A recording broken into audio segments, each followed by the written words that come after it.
the topic being chosen for this refresher course is intersection of language and culture of Northeast India with special focus on Assamese. অত্যন্ত এটা গুৰুত্বপূৰ্ণ বিষয় য'ত কেইবাটাও দিশ ইয়াত সন্নিৱিষ্ট হৈ আছে। At my cursory glance, মই এটা উপৰুৱাকৈ কেইটামান দৃষ্টি বিষয় চাবলৈ যত্ন কৰিছিলোঁ, যিহেতু as being Vice Chancellor you are supposed to speak on many topics. This is a topic which is dear to me because as a student of political science in particular and social science in general, ethnic studies remain or multiculturalism remains a very important part of our theoretical premise. মানে আমাৰ যিটো উত্তৰ পূৰ্বাঞ্চলৰ মাল্টিকালচাৰেলিজিম যিটো এটা aspect, এইটো আমাৰ অতি গুৰুত্বপূৰ্ণ এটা তাত্ত্বিক দিশ। আৰু I really get enamored by the diversity and synthesis of Northeast India in general and Assam in particular. And it is said that, as we come across from northern India to Northeast India to the eastern part of India, Assam is the last part that looks less and less India and more Southeast Asia. অৰ্থাৎ আমি যেতিয়া উত্তৰ ভাৰতৰ পৰা আমি পূবলৈ আহোঁ আৰু যেতিয়া অসমত আহি খুন্দা মাৰোঁ, তেতিয়া অসমেই লাষ্ট পইণ্ট য'ত Bharat less and less Bharat, অতি কম ভাৰত যেন লাগে আৰু অধিক কেনেকুৱা যেন লাগে, দক্ষিণ পূব এছিয়া যেন লাগে। So this underscores our heterogeneous culture of the northeastern region in general and Assam in particular. The accounts vary, kintu iti koa hoy there are more than 270 ethnic groups and 185 languages. Arunachal being one of the most heterogeneous. Enekwa dhoroner heterogeneity thoka অঞ্চল বিশ্বত খুব কমেই আছে, except maybe in few areas of Africa and Latin America. এনেকুৱা level of হিটেৰোজেনিটি মানে বিবিধতা থকা অঞ্চল বিশ্বত খুব কমেই আছে। কিন্তু ইয়াৰ মাজতো কেইটামান টেকৱে পইণ্টছ আছে, যিকেইটা টেকৱে পইণ্টছ কেতিয়াবা পালে মই এক্সপ্লেইন কৰিম, আজি বিশেষকৈ নকৰোঁ। এটা কথা হ'ল এই যিটো এথনিক ডাইভাৰ্চিটি, আমাৰ অসমৰ ক্ষেত্ৰত পুণ্য শইকীয়া ছাৰে এটা সৰু কবিতাৰে লিখিছিলে যে মটক মৰাণ আৰু লালুং চুতীয়া, মিচিং বৰাহী বড়ো কছাৰী ভুটীয়া, মেচ ৰাভা সিংফৌ দফলা হাবুং, আহোম কেওঁত কোচ কৈবৰ্ত বামুণ, ফাকিয়াল সোণোৱাল আৰু দুৱনীয়া, কাৰ্বি মিচিমি শাৰী আৰু শৰণীয়া, কলিতা কায়স্থ আৰু গোসাঁই মহন্ত, পমুৱা চমুৱা চাহ বনোৱা অনন্ত, থলুৱা নেপালী আৰু পাহাৰীয়া ভাই, 64 জাতিৰেই মিলনৰ ঠাই।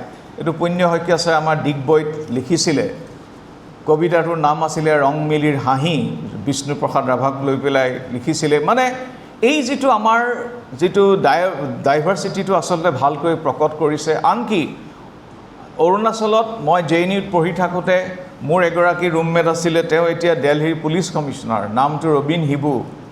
তেওঁ অৰুণাচলৰ পৰা, তেওঁ যিটো ভাষা কয়, তেওঁ ঘৈণীয়েকে সেইটো ভাষা নকয়। আৰু তেওঁৰ যিটো ল'ৰাটোৱে বাপেক মাকৰ এটাও ভাষা নকয়, কাৰণ সি কাৰ ভাষা কয়, সি বেছিকৈ হিন্দী আৰু তামিল কয়। কেলৈ? যিগৰাকী মানুহে ঘৰত কাম কৰে তেওঁ তামিলিয়ান। গতিকে এই যিটো ভাষাৰ যিটো বৈচিত্ৰতা আচলতে পৰিৱেশ পৰিস্থিতি লৈ পেলাই এইটো বিকাশ হয়। আৰু উত্তৰ পূৰ্বাঞ্চল আচলতে is the best experimental ground, পৰীক্ষাৰ কেন্দ্ৰ হৈ পৰে। যিটো কিন্তু তাত স্বত্তেও কিন্তু ইয়াত কিন্তু চাবলৈ গ'লে তেতিয়াহ'লে এতিয়া বিশ্ব ব্ৰহ্মাণ্ড যদি চাই, আমাৰ ইউনাইটেড নেশ্যনছত প্ৰায় 100+ নেশ্যনছ আছে, নেশ্যন ষ্টেট, জাতি ৰাষ্ট্ৰ আছে। সেইফালৰ পৰা চাবলৈ গ'লে যদি আমাৰ উত্তৰ পূৰ্বৰ এই জাতিগোষ্ঠীবিলাকে তেওঁলোকে যদি জাতি ৰাষ্ট্ৰ বিচাৰিলেহেঁতেন, আমাৰ উত্তৰ পূৰ্বাঞ্চলতকৈ 100তকৈ বেছি নেশ্যন ষ্টেট হ'ব লাগিছিলে।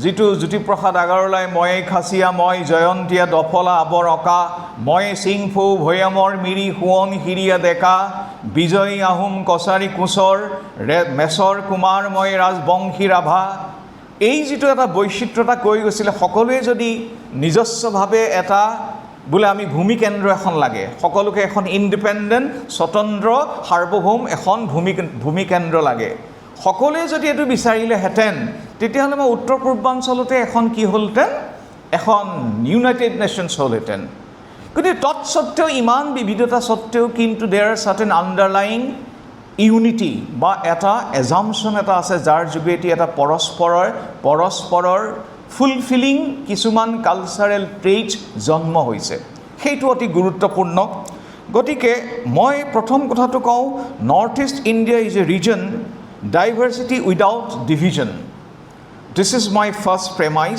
Because here we have languages from Indo-Aryan Tibeto-Burman Austro-Asiatic to Tai-Kadai families but in spite of that এই যিটো ডাইলেক্টিকেল ৰিলেশ্যনশ্বিপ আমাৰ মাজত মতাদৰ্শৰ প্ৰব্লেম আছে কিন্তু মনান্তৰ নাই মতান্তৰ আছে মতৰ অমিল আছে কিন্তু মনান্তৰ হোৱা হ'লে কিন্তু আমাৰ ইয়াতে এশতকৈ বেছি জাতি ৰাষ্ট্ৰ থাকিব লাগিলেহেঁতেন গতিকে it is call what I call civilisational democracy মই আচলতে নামঘৰক লৈ পেলাই আৰু এজন অথৰক লৈ এটা আমি আৰ্টিকল লিখিছোঁ Namghar is a part of civilisational democracy আৰু ঠিক তেনেকৈ North East is also' an example of civilisational democratic setup এই যিটো আমাৰ পৰস্পৰক বিভিন্ন দ্বন্দ্বৰ পিছতো একেলগে থকাৰ যিটো এটা পৰম্পৰা এই পৰম্পৰাটোৱে কিন্তু বিভিন্ন ডাইলেক্টিছৰ মাজতো কিছুমান সাংস্কৃতিক উপাদান আমাক দি থৈ গৈছে গতিকে তাৰ অৰ্থ সেইটো নহয় যে আমি ডাইভাৰ্চিটিক দমন কৰিম মই আকৌ কৈছোঁ এই ইউনিটি ইন ডাইভাৰ্চিটিৰ মাজত আমি পৰস্পৰক সন্মান কেতিয়াবা দ্বন্দ্ব কেতিয়াবা নেগোচিয়েশ্যন কেতিয়াবা ডায়লগৰ মাজেদি আমি আগবাঢ়িছোঁ কিন্তু তাৰ অৰ্থ এইটো নহয় ইউনিটি ডাজন্ট মিন ইউনিফৰ্মিটি তাৰ অৰ্থ এইটো নহয় যে আমি তেওঁলোকৰ মাজত এটা সো-কল ইউনিফৰ্ম এটা কেৰেক্টাৰ উলিয়াবলৈ যত্ন কৰিম সেইটো কিন্তু এটা কি হ'বগে it will backfire that is my first point second point is that North East India as a historic corridor between South and Southeast Asia, here languages grew up in constant coordination and discussion, not through isolation. মই এই কথাটো কৈছোঁ লেংগুৱেজে কওক সংস্কৃতিয়ে কওক এই বিকাশবিলাক কেনেকৈ হৈছে পৰস্পৰৰ আদান প্ৰদানৰ মাজেদি আইচলেশ্যনৰ মাজেদি নহয় ইয়াত শ্বেয়াৰ্ড মেমৰিজ আছে লেণ্ডস্কেপ আছে আৰু লিভড এক্সপিৰিয়েঞ্চেছ আছে I have given some examples, but I will not go into the details because I have written a paper on that. Aru, easy to here my key point is that language is here because it is a linguistic mosaic. Northeast India is a what? Linguistic mosaic. এখন সাংঘাতিক চিত্ৰপট য'ত বিভিন্ন ভাষাৰ সমন্বয় ইয়াত গঢ়ি উঠিছে আৰু ইয়াৰ যিবোৰ সাংস্কৃতিক পটভূমি বিয়াই কওক জন্মৰ উৎসৱেই কওক ডেথ ৰিচুৱেলছ কওক এগ্ৰিকালচাৰেল ফেষ্টিভেলছ আদি যিমানবোৰ বিকাশ হৈছে এইবিলাকৰ মাজত কিন্তু সাংঘাতিক এটা কি আছে এটা বৈশিষ্ট্য কিছুমান ইয়াত বিৰাজমান উদাহৰণ হিচাপে বিহু ৱাংগলা পয়চাংকেন স্বাভাংকুট আজি যিবোৰ অনুষ্ঠান আমাৰ বিভিন্ন গোষ্ঠী জনগোষ্ঠীৰ মাজত আছে তেওঁলোকৰ মাজত কিন্তু সাংঘাতিক কিছুমান ইয়াত সাদৃশ্য দেখিবলৈ পোৱা যায় কিন্তু ইমান যিটো ভাষিক যিটো ইয়াত সাদৃশ্যই কওক ইয়াত যিটো ভাষিক বৈচিত্ৰতা আছে কিন্তু এই বৈচিত্ৰতাৰ মাজত লক্ষ্য কৰিছোঁ যে এতিয়া বৰ্তমান কিন্তু কিছুমান ভাষাগোষ্ঠী সাংঘাতিক হিমালয় সদৃশ প্ৰত্যাহ্বানৰ সন্মুখীন হৈছে উদাহৰণ হিচাপে টাই খামিয়াং যাৰ ভাষিক লোক মাত্ৰ 4,000 পৰা 5,000 বুলি কোৱা হৈছে ঠিক তেনেকৈ টাই ভাষীসকলৰ 4,000 মান স্পিকাৰ্ছ ইটছ নাও লেফ্ট আউট ঠিক তেনেকৈ চিংফুসকলৰ 7,000 পৰা 10,000 মান মানুহে আছেগৈ গতিকে ভাষা এটা যেতিয়া হেৰাই যায় তেতিয়া সংস্কৃতি হেৰাই যায় মানুহৰ জীৱন পদ্ধতি হেৰাই যায় সভ্যতা হেৰাই যায় ইতিহাস হেৰাই যায় গতিকে এইখিনি ক্ষেত্ৰত please do not take this 2 weeks coordination course only as a marker for your career advancement কিন্তু এটা টেক এৱে পইণ্টটো হ'ল এইটোৱেই যে আমি যিবিলাক বিপদাপন্ন ভাষা আমাৰ মাজত ভাহি উঠিছে এইবিলাকক জীয়াই ৰখাটো আমাৰ নিৰ্দিষ্ট আমাৰ কিছুমান দায়িত্ব আছে। আমি গুৱাহাটী বিশ্ববিদ্যালয়ত চেণ্টাৰ ফৰ এনডেঞ্জাৰ্ড লেংগুৱেজ বুলি যোৱাকালি আমাৰ এক্সিকিউটিভ কাউন্সিলত সেইটো পাছ হৈছে। আমি অনাগত দিনত এনে ভাষাবিলাকৰ সংৰক্ষণ সংবৰ্ধনৰ কাৰণে যত্ন কৰিম। আৰু আপোনালোকক জনাবলৈ পাই সুখী হৈছোঁ যে ৰিচেণ্টলি আমি টাই আহোম কোৰ্চ যিটো টাই আহোমৰ কোৰ্চটো আমি আৰম্ভ কৰিছোঁ আৰু প্ৰায় 39গৰাকীমান ল'ৰা ছোৱালী ইয়াত এইটো এটা শ্বৰ্ট টাৰ্ম চাৰ্টিফিকেট কোৰ্চ। গতিকে অনাগত দিনত আমি এনেকুৱা পিছৰ পৰ্যায়ত টাইকাদাই গ্ৰুপৰ কেইবাটাও লেংগুৱেজৰ সংৰক্ষণ সংবৰ্ধনৰ কাৰণে আমি যত্ন কৰিম। তাৰ কাৰণে আমি এগৰাকী চাইণ্টিফিক অফিচাৰো ৰাখিছোঁ। গতিকে মই এইটোৱে আপোনালোকক এপিল বা মোৰ আহ্বান, please do not take this course as a এটা আপোনালোকৰ কেৰিয়াৰ উন্নতিৰ কেৱল এটা কেতিয়া প্ৰশিক্ষণ শিবিৰ নহয়। এইটো আচলতে আমাক ইজনে সিজনৰ প্ৰতি এটা সদ্ভাৱনাৰ লগতে কিছুমান বিষয় মই I had a look at the topics and I found that very interesting topics have been incorporated. আৰু এটা কথা মই লগতে কৈছোঁ যে মই ভাবোঁ আমাৰ ভাষা আৰু সংস্কৃতিৰ যিগৰাকী মেইন জনকজনে হৈছে শংকৰদেৱ। শংকৰদেৱক বাদ দি অসমীয়াৰ ভাষা অসমীয়া ভাষা কৃষ্টিৰ গোটেই যিটো এটা সোণালীময় যাত্ৰাটোক আমি কেতিয়াও বাদ দিব নোৱাৰোঁ। মই এটা কথা ভাবি আচৰিত হওঁ, শংকৰ গুৰুজনাই বা মাধৱদেৱেই হওক বা তেখেতৰ যিসকল আজ্ঞাপৰ শিষ্যসকলে যি এক মহান প্ৰচেষ্টাৰ যোগেদি অসমীয়া কৃষ্টি সংস্কৃতিৰ যিটো বুনিয়াদ ৰচনা কৰি থৈ গ'ল, আমাৰ খোল তালৰ প্ৰচাৰৰ কাৰণে শংকৰ গুৰুজনাই কেনেধৰণে প্ৰচাৰ চলাইছিল বা প্ৰস্তুতি চলাইছিল গুৰুচৰিতত এইবিলাক কথা আছে। কপিলী মুখৰ পৰা কুমাৰ অনাই মাটিখোল গঢ়াইলন্ত শংকৰ গোসাঁই শালমৰা হৈতে বাদী আৰু অনাইলন্ত ভালমতে আগে থাকি খোলক চৰাইল ৰহাৰ কহাৰ আনি তালক গঢ়াইল খুটিতাল পাতিতাল আদি নাম দিল। সেয়াই নহয়, লাগত লগে লগে শংকৰ গুৰুজনাই অংকীয়া ভাওনাৰ যেতিয়া কৰিবলৈ যাওঁতে যিটো চিহ্ন যাত্ৰাৰ পটভূমি কেনেধৰণে উপস্থাপন কৰিলে, গায়ন বায়নৰ ভৰতমুনিৰ নাট্যশাস্ত্ৰৰ আধাৰত কেনেধৰণে গায়ন বায়নৰ উপস্থাপন কৰিলে, এইবিলাক ভাবিলে আমি অভিভূত হৈ যাওঁ। আৰু আটাইতকৈ ডাঙৰ কথা, অসমীয়া কৃষ্টি সংস্কৃতিৰ যিটো সাংস্কৃতিক বুনিয়াদ এতিয়াও মনত আছে আমাৰ। সেই সময়তে আমি সত্ৰৰ মানুহ যদিও তেতিয়া আইতাসকলে আৰু এটা কথা কৈ থওঁ যে সংস্কৃতি কেৱল ভাষাত নাই, সংস্কৃতি কেৱল ভাষা কৃষ্টি এইবিলাকৰ লগতে আমাৰ পৰিয়ালেও কিন্তু সংস্কৃতি জীয়াই ৰাখে। তাৰ জ্বলন্ত উদাহৰণ মোৰ আইতাহঁত, মোৰ পেহীহঁত। কিন্তু এতিয়া কি হৈছে, আমাৰ অসমীয়া মানুহৰ লাহে লাহে এটা ল'ৰা বা ছোৱালী জন্ম হ'বলৈ আৰম্ভ কৰিছে। মই সেইটো কাকো দুখ নিদিওঁ, কিন্তু এটা ল'ৰা বা এটা ছোৱালী যেতিয়া হয় সংস্কৃতি হেৰাই যায়। কেনেকৈ হেৰায়? কাৰণ এটা ল'ৰা হ'লে খুৰা খুৰী নাইকিয়া হয়, খুৰা নাথাকিলে খুৰী নাথাকে, পেহা পেহী নাইকিয়া নহয়, পেহাও নাথাকে পেহীও নাথাকে, ভিনদেউ নাইকিয়া হয়, গতিকে জেঠাই জেঠু নাইকিয়া হয়। মানে এইটো এটা সাংঘাতিক প্ৰৱণতা হৈছে যে সকলোৰে, কিছুমানেতো ডিংকত বিশ্বাস কৰে। What is DINK? Double income no' kids. আজিকালি যুগটো গৈ এনেকুৱা হৈছেগৈ। কিন্তু এই যে আমাৰ মাজত আগতে মন কৰোঁ এই পেহা পেহী খুৰা খুৰী এই আপাদৌ আইদৌ যিয়েই নকয়, এইবিলাকৰ মাজত থাকি আচলতে আমি বহুত কথা শিকিছিলোঁ। আপোনাৰ বিহুৰ পৰা আৰম্ভ কৰি শংকৰ গুৰুজনাৰ আমাৰ এইবিলাক যিবোৰ আমাৰ আবেলি হ'ল ক'ৰবালৈ খেলিবলৈ গ'লেও ঘূৰি আহি কিন্তু গুণমালা গাবই লাগিব, গুৰু ভতিমা গাবই লাগিব, জয় গুৰু শংকৰ সৰ্বগুণ আকৰ যাকেৰি নাহিকেও পাম। এইবোৰ গোটেইবোৰ মোৰ এতিয়া মুখস্থ আছে। এইবোৰ অন্য কাৰণে নহয়, এই যিটো আমাৰ বিভিন্ন পৰিয়ালৰ মাজত ইজনে সিজনক দেৱভতিমা, গুণমালা, টুটয়, চপয় এইবিলাকৰ আমি এতিয়া কণ্ঠস্বৰ। এই বুঢ়া কালত বুঢ়া শালিকাইটো মাত নলয়। এইবোৰ তেতিয়া হৈছিলে যেতিয়া সৰু কালতেই আমাক আইতা ককা আইতাহঁতে আমাক শিকাইছিলে। নিজে পঢ়িব নাজানে, ইজনে সিজনৰ চশমাযোৰ লৈ, ৰছীডাল নাথাকে, মাৰিডাল নাথাকে, তাতে সৰু এজোপা সূতা এডাল ঢাকি লৈ এখন চশমাৰে, এজুৰি চশমাৰে সকলোবিলাক কীৰ্তন ঘোষা পঢ়িব পাৰে।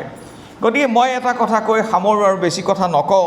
গতিকে শংকৰ গুৰুজনাই যি ধৰণেৰে এই যিটো আজ্ঞাপৰ শিষ্যসকলে এটা সাংস্কৃতিক বুনিয়াদ ৰচনা কৰি থৈ গৈছে তাৰেই সম্প্ৰসাৰণ বৰ্তমান হৈছে বুলি ক'লেও অতিৰঞ্জিত কৰা নহ'ব। খালি লাষ্টত অৱশেষত মই এটা কথা কওঁ যে প্ৰকৃতিও কিন্তু সংস্কৃতিৰ অংগ। বহু ক্ষেত্ৰত আমি পাহৰি যাওঁ যে প্ৰকৃতিয়ে কেনেকৈ সংস্কৃতিৰ সংৰক্ষণ কৰিছে। এতিয়া আমি যেতিয়া অসমৰ দিহিঙে দিপাঙে ঘূৰোঁ তেতিয়া যিবিলাক নদীৰ নাম পাওঁ এই নদীবিলাকে কিন্তু সংস্কৃতি ধৰি ৰাখিছে। দিখৌ মুখত যাওক, তাত আপুনি এটা দিখৌ মুখৰ এটা তাত সংস্কৃতি পাব। দিচাং, দিবাং, এই যিমানবোৰ জাঁজি নৈ, জাঁজি এখন জাঁজি অঞ্চল আছে। আপোনাৰ টিহু নৈক লৈ গোটেই অঞ্চলটোৰ কৃষ্টি সংস্কৃতি জন্ম হৈছে, বিকাশ হৈছে। বৰাক ভেলী, বৰাকক লৈ এই বৰাক উপত্যকাৰ কৃষ্টি সংস্কৃতিৰ জন্ম হৈছে, তেওঁলোকে নতুন ধৰণে চাবলৈ শিকিছে।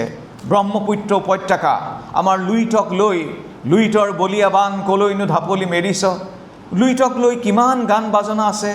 এই লুইতটো কেৱল এখন নদী নহয়, ব্ৰহ্মপুত্ৰ হৈছে আমাৰ ইতিহাসৰ ধাৱক।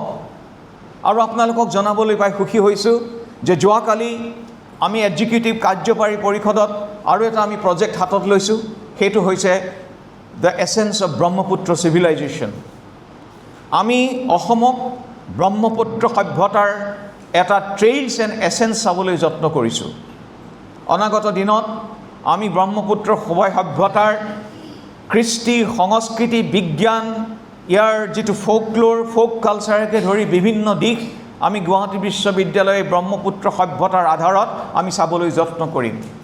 চ' my dear friends, culture is not just খাদ্যভাস, সাজ পোছাক, গান বাজনা, জীৱন পদ্ধতি, এইবিলাকৰ লগতে I would like to reiterate the fact that nature is an important component of culture. প্ৰকৃতি হৈছে কি, এই বৰনদী কওক, ধনশিৰি কওক, কামেং কওক, এই অঞ্চলবিলাকলৈ গ'লে তাৰ নিৰ্দিষ্ট এটা প্ৰতিচ্ছবি আমাৰ সন্মুখত ভাহি উঠে। আৰু এই লুইতক লৈ কিমানবিলাক ইয়াৰ কেনেধৰণে আমাৰ জীৱনচৰ্যা ৰক্ষা কৰিছে বা কেতিয়াবা ধ্বংসও কৰিছে। লুইতৰ বলিয়াবান কলৈনো ঢাপলি মেৰিছ, হিৰ হ'ব দে কালৰূপ ধৰি লৈ, কাকনো বাৰে বাৰে খেদিছ, লুইতৰ বুকু হেনো বাম হৈ গ'ল। তাৰপিছত কি আছে, লুইতৰ বুকু হেনো বাম হৈ গ'ল, গভীৰতা হেনো কিছু নোহোৱা হ'ল। এটা ডাঙৰ সমস্যা। গোটেই নদ নদীবিলাকৰ কি হৈছে, নদীখনৰ তলটো বাম হৈ গৈছে। সেয়েহে বান্তই অলিয়া বলিয়া হৈ দুই কাষে উপচি পৰিছ, হিৰ হ'ব দে কালৰূপ ধৰি লৈ, কাকনো বাৰে বাৰে খেদিছ। গতিকে এইবিলাকৰ মাজত গানেই নহয়, এইবিলাকে প্ৰকৃতিৰ কথা ক'লে, প্ৰকৃতিৰ বৰ্তমান অৱস্থানৰ কথা ক'লে, আৰু আমি যিবোৰ প্ৰত্যাহ্বান সন্মুখীন হৈছোঁ তাক ক'লে। অন্য এটা কবিতা বা এইটো আমাৰ ভূপেন হাজৰিকাৰে লিখিছিলে, বৰদৈ চিলানে সৰুদৈ চিলানে, অসমৰ আকাশত কাকতৰ চিলানে, কাকতৰ পৰিকল্পনা নে চিলাৰাই চিলা, তিল তিল তিল আজি তিল পিঠা নাই, কুঁহিয়াৰ আছে আজি পেৰুতাহে নাই, অসমী আইৰে বৰ ঘৰত এলাহৰ ঘুণে খাইছে, অসমী আইৰে বৰ ঘৰত এলাহৰ ঘুণে খাইছে, দুধৰ আলি এটি গঢ়ি অসমীয়া ৰণুৱাই ৰং চাইছে, অসমীয়া ৰণুৱাই ৰং চাইছে। এহিমানৰ কথাখিনি এহি কাৰণে থওঁ, বৰদৈ চিলাজনীৰ কথাকে কওঁ। বৰদৈ চিলা মানে কি অককাই, বড়োৰ দোৱানেৰে, বৰ মানে বতাহ, দে মানে পানী, চিখলা মানে গোসানীজনী। তাই সাহসৰ বৰষুণ বুকুচাত লৈ অসমলৈ আহিছিল ধুমুহা হৈ। তাই অসমলৈ আহিছিলে, অসমক বৰ জাতি একত্ৰিত কৰিছিলে, কিন্তু আজি তাই আহে আৰু যায়, অসমীয়াৰ জাতিৰ মনটোত থিতাপি নলয়। এইবোৰ ভাবি শুনি কি ভাৱ হয়, বোলে এনে ভাৱ হয়, বৰদৈ চিলাৰে আকচুলি মাটিলৈ থপিয়াই নমাই আনি, বৰদৈ চিলাৰে আকচুলি মাটিলৈ থপিয়াই নমাই আনি, অসমীয়াৰ মনটোত সুমুৱাই দিবলৈ বহাগেই বতৰ কি জানি, বোলো হয় হয় হয়। এই যিটো ভূপেন হাজৰিকাৰ গীত, মানে ইয়াক অসমীয়াৰ কৰ্ম দিশটোৰ পৰা আৰম্ভ কৰি বৰদৈ চিলাৰ কথা কৈছে, বড়ো সংস্কৃতিৰ কথা কৈছে। গতিকে মই আচৰিত মানো অসমৰ এই যিটো সাংস্কৃতিক বৰ্ণাঢ্য, ইয়াৰ যিটো চৰিত্ৰ, ইয়াৰ যিটো ভাষিক অৱয়ব, এইবিলাকে আচলতে আমাক এনেকৈ সাংস্কৃতিক পৰিচয় দিছে, যিটো পৰিচয়ৰ জৰিয়তে আমি যুগ যুগ ধৰি জীয়াই আছোঁ আৰু অনাগত দিনলৈ জীয়াই থাকিম। Well, I do not want to speak further. I had few other points. দৰকাৰ হ'লে মই পেপাৰখন পিছত দি যাম. With these words, my profound compliments to all of you and my best wishes. I have seen through the various topics have been incorporated in today's the 2 weeks program that we have in front of you. আপোনালোকক সকলোকে মই ধন্যবাদ, কৃতজ্ঞতা আৰু শুভেচ্ছা জনাই, আৰু আপোনালোকৰ মাজত মন কৰিব এটা কমৰেডৰিশ্বিপ হ'ব। আপোনালোকে এতিয়া আমি এনেকুৱা কোৰ্চ আগতে বহুত কৰিছোঁ, কৰোঁতে কি হয়, পৰস্পৰ এটা ভাল এটা বন্ধুত্ব হয়, এই বন্ধুত্বৰ আজীৱন এটা ৰৈ যায়। মই আগতে ৰিফ্ৰেছাৰ কোৰ্চ কৰা আমাৰ কলেজৰ বন্ধু বান্ধৱীসকলৰ লগত এতিয়াও এটা সম্পৰ্ক বজাই ৰাখোঁ। গতিকে এইখিনিকে কৈ পুনশ্চ আপোনালোকক ধন্যবাদ জনাই এই অনুষ্ঠান ভাগি উন্মোচন কৰা হ'ল বুলি ঘোষণা কৰি মোৰ দুআষাৰ সামৰিলোঁ। ধন্যবাদ।